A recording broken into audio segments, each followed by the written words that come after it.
আশরামবাড়ির চামু বস্তিতে শূন্যে গলি ও বাড়িতে ঢুকে নির্যাতনের অভিযোগ। আহত দুজন খোয়াই জেলা হাসপাতালে।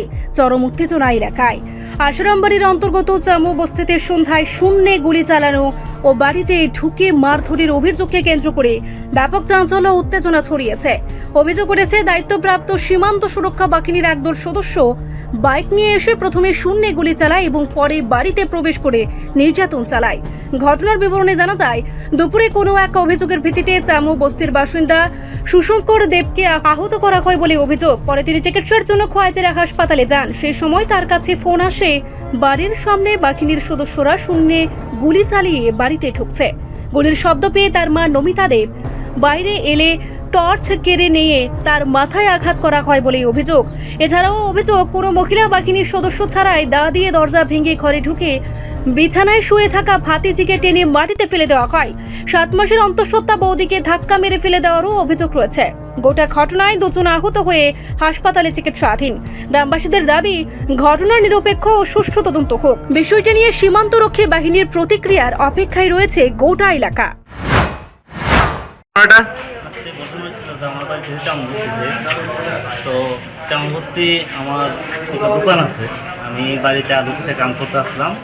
তো আলু খেতে কাম করে আমি পুকুরে এসেছি পাওয়ার জন্য। এমন সময় আমার মা আছে দোকানে, রোডের পাশে দোকানটা আছে। তো এই চামবস্তির বিএসএফ ক্যাম্পের কোম্পানি কমান্ডার সিভিল ড্রেসে বাইক নিয়ে এসে আমার মারা জিজ্ঞাসা করছে, তোমার ছেলে কোথায়? তো মা আমার ডাক দিয়েছে। আমি পুকুরে আসলাম, পুকুর থেকে বাড়িতে আইসি। আসার পরে যখন আমি দোকানের সামনে আইসি, আমার কইছে তোমার নাম কি? আমি বলছি আমার সুশঙ্কর দেব। আর কোম্পানি কমান্ডার নাম হচ্ছে অনিল কুমার, বিএসএফের কোম্পানি কমান্ডার। তো আমার কইতেছে তুমি ক্যাম্পে চলো। আমি বলছি ক্যাম্পে কেন যাবো স্যার? আমার কী অপরাধ বা কোনো সমস্যা থাকলে আমার এখানে কোন এখানে কোন যেত না, ক্যাম্পে যাওয়া লাগবে। আমি বলছি ঠিক আছে, ক্যাম্পে যদি যাইতে হয় আমি গ্রামের মেম্বার প্রধান আছে তারা নিয়ে যাই। এই কথা পাওয়ার পরে আমি কয় তোমার কি জবাব দিতে হইব, তুমি কি চিনো? আমি বিএসএফের কোম্পানি কমান্ডার কইয়া আমার উপরে এখানে অত্যাচার করছে, আমার হাতে মারছে, এখানে মারছে। মারার পরে আমার মা বোন তারা আসছিল, আমার একটা টিকুটা তারা আমার বাড়িতে নিয়ে গেছে। তখন সে গ্রামের মানুষ, আমি যখন চিল্লাচিল্লি করছি গ্রামের মানুষ আইতে দিয়ে সে বাইক নিয়ে ক্যাম্পে ঢুকিয়ে গেছে। ক্যাম্পে ঢুকিয়ে গেছে ভালো কথা। আমি দুপুরবেলা কাম টাম খাইতে এখন আমি আইসি হসপিটালে। আমি নিজে চিকিৎসার লেগে আইসি। চিকিৎসার লেগে আসার পরে আমি এখানে ডাক্তার এখানে আইসি পরে দেখা যায় আমার বাড়ি থেকে ফোন আইছে বিএসএফের কোম্পানি কমান্ডার অনিল কুমার। সে আমার বাড়িতে প্রায় 10 থেকে 15 জন নেব বিএসএফ নিয়ে এসিরা আমার বাড়ির ঘাটের সামনে গিয়ে প্রথম ফায়ার করছে। ফায়ার করার পরে আমার মা ফায়ারের শব্দ শুনে যখন টর্চ নিয়ে আইছে, আমার মার হাত থেকে টর্চটা ছুটাইয়া মারা ধাক্কা দিয়ে ফেলাইয়া লাঠি দিয়ে আঘাত করছে।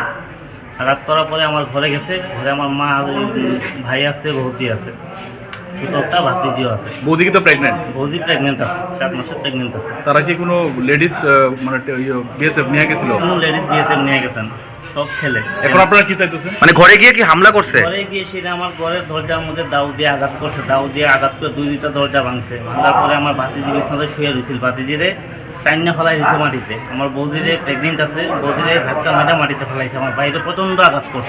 মূলত বিএসএফ এর অভিযোগটা কি আপনার বিরুদ্ধে, যে কারণে এটা করলো? আমি বারবার জিজ্ঞাসা করছি, স্যার আপনি আমার ক্যাম্পে নিতেছেন, আমার কি সমস্যা, আমার কি কোনো আমার অপরাধটা কি? সে আমার কোনো কিছু কইতেই রাজি না।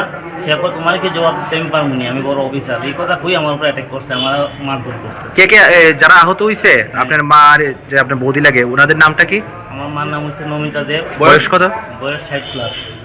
ভাই হচ্ছে সুব্রত দেব, ভাই বয়স হচ্ছে 40+। বৌদি তো 27 হবে উনি, 7 মাসের প্রেগনেন্ট। ভাতিজি আছে 4 বছর। 4 মাসের না 7 মাসের প্রেগনেন্ট? 7 মাসের প্রেগনেন্ট। আপনার নামটা? আমার বাড়ি চামবস্তি। নামটা আপনার? সুশঙ্কর দেব। এখন কই আইছেন? এখন ডাক্তার এখানে নিয়ে এসেছি, আমার মারে বৌদিরে নিয়ে এসেছি তারা চিকিৎসার লেগে। কতক্ষণ লাগে আপনার বাড়িতে এই ঘটনাটা ঘটছে আনুমানিক? 8:30 থেকে রাত্রে 8:30 থেকে শুরু হয়েছে। এরা প্রায় আধা ঘন্টার উপর নির্যাতন করছে। ঠিক আছে। রিপোর্ট সংবাদ প্রতীক্ষা।